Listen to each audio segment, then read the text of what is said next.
Hey guys, it's Ghosdee. Welcome back to my channel. And today I'm going to be ranking the Insidious films.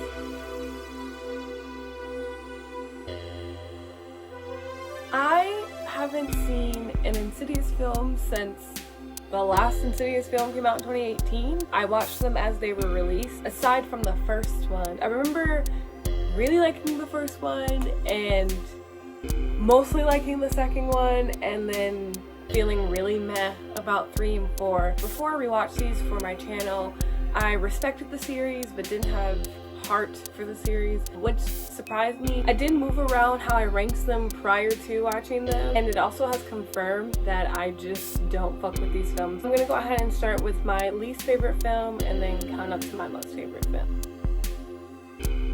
When I first watched this back in 2015, I remember kind of liking it, and a lot of that had to do with the fact that I'm just not a huge fan of this story. I hate seeing that, oh, somebody I cared about died, so I'm gonna go fuck with some demons to conjure them. Or I think I'm talking to a lost loved one, but it's actually a ghost. I just don't care to see that. Insidious Chapter 3 just didn't really resonate with me. It still doesn't. I was surprised to see it so low on my list. I thought that I would at least rank this higher than the 4th one, but no, it's not. Nothing happens. Nothing happens for 40 minutes, just scared. Nothing to move the story along. I was immensely disappointed the first time I watched this, and even more disappointed now because this is Leigh Whannell's debut, I'm pretty sure. His first film that he written and directed. I think it has a lot to do with the fact that maybe ghost stories, haunted house stories, demons, that's just not his thing. What he's been working on recently, Invisible Man and Upgrade, are both great films. Those are like sci-fi tech horror films. Back then I did like Leigh Whannell more than I like James Wan, and I was so excited, like, oh my god, yes, and I was so disappointed, and I'm still pretty disappointed and don't like this film too much. I gave this film 3 stars, and it's currently sitting at 2.6 stars on Letterboxd. When I first watched this movie, I remember enjoying it a lot, but this watch did not do it for me. My favorite part was Patrick Wilson. His acting is fucking amazing. And watching Insidious Chapter 1 and Chapter 2 back to back and really seeing like how his character is in the first one and how insidious his character is in the second one, he did that shit. I'm not a fan of this villain. When I first watched this, I think I really enjoyed the origin story, but it is 2020.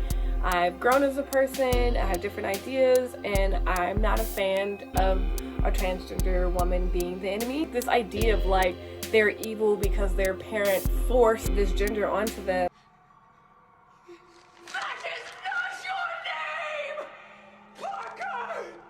Is not your name! That is the name your father gave you. Your name is Marilyn. I don't agree with that at all. I think it perpetuates poor ideas of the transgender community. I just don't agree with that at all. Back in 2013 when this film was released, the society was in a different time, so I'm not gonna knock on James Wan and anyone else that worked on this film and say they're terrible people. That's where we were. This is 2020, things have changed. I've changed. I was also really confused as to why, at the end of the movie, ultimately, in order to defeat this presence, you had to defeat his mom, but not the Parker / the woman in the black dress. I understand like the mom's trauma is why the woman in the black dress is the way she is, but also like what? The biggest thing is that enemy, and I just didn't care too much for that origin story. I gave this 3 stars, and it's currently sitting at 2.9 stars on Letterboxd. So I first watched this one, I'm pretty sure the night it premiered, either the night or the day after it premiered. I was experiencing personal things. I don't want to go too much into detail, but I have forever associated this movie with a very traumatic time in my life.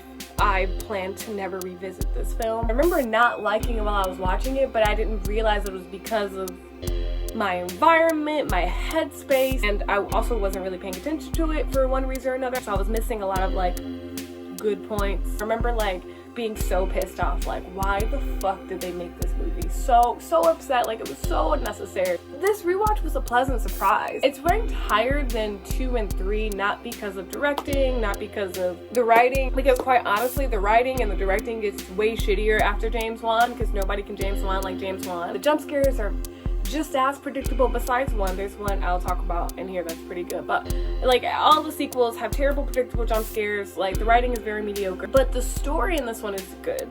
And I feel like the third one could be considered emotional, but I think this one hits the nail on the emotion for me. Definitely pulling my heartstrings a little bit more. I liked that little plot twist of the demon is taking over this person and having him like trap these girls. So there's ghosts, but there's also like real ass girls. So I really liked that. The jump scare that I liked is that part where Elise is like in the prison and she sees a ghost posing there and she'll look away and the ghost is a little bit closer and posing a different way, and she did it about 3 times, and then we finally got our jump scare. That was really cool. We had like our night vision camera going on there, some paranormal activity type shit. I almost wish that it wasn't considered an Insidious film, because as sequels go on, it gets further and further, like the further away from where it started. It's like they're like, Elise is in it, so it's an Insidious film. It could have just been like called The Last Key. Still cast Lynn Shay. She could still play the same, like essentially the same character. I gave this film 3 stars on Letterboxd, and it's currently sitting at 2.4 stars. No surprise, Insidious is my favorite film in the series, and it's the best one. I don't think that there's anyone that would disagree with this. It brought something so different to the table. We're combining the haunted house and the haunted child horror story. Patrick Wilson, like, I love him. The score is so good and so on point. There's actually that jump scare in this one that's repeated in the 4th one, the one that everybody knows it's Patrick Wilson. You see lipstick face demon. The way they set up the music, we'll get the scream and it's silent, and then we'll get like really loud, like sharp violin music. And it's really interesting because this was in 2010, The Conjuring was in 2013. The jump scares in both films are so good, but still vastly different. James Wan, how are you? So great. I love the idea of the further. I love the idea of this world, and I love the idea of like astral projection to get there. We lost all of that in the fucking sequel. I remember watching an interview with James Wan. I watched this years ago, and James Wan said that at the time of when they were writing Saw, he had an idea for 3 films. These 2 men stuck in a room, which later became Saw. He said he had an idea of something, but I'm pretty sure he said that later became Paranormal Activity, that obviously he didn't do. And then he had an idea where somebody fell asleep and traveled to other worlds, and then that became Insidious. The best part about Insidious is falling asleep and this whole other world. That reveal like, oh, it's not the house, it's your child traveling to these other worlds and bringing these ghosts here. I love that. Elise's character is great. It was the best and worst thing to kill her off in the first movie. The best thing, because that is how you end a movie. Worse, because they started building sequels around Elise. The 3rd and the 4th one were essentially her stories. The 2nd one, nice little bow tie wrap up on this family. Yes, I see why they did it, and I'm like not disappointed in it. And I know I'm supposed to be gushing about the greatness of this first one, but let me just get back to like the 2nd one.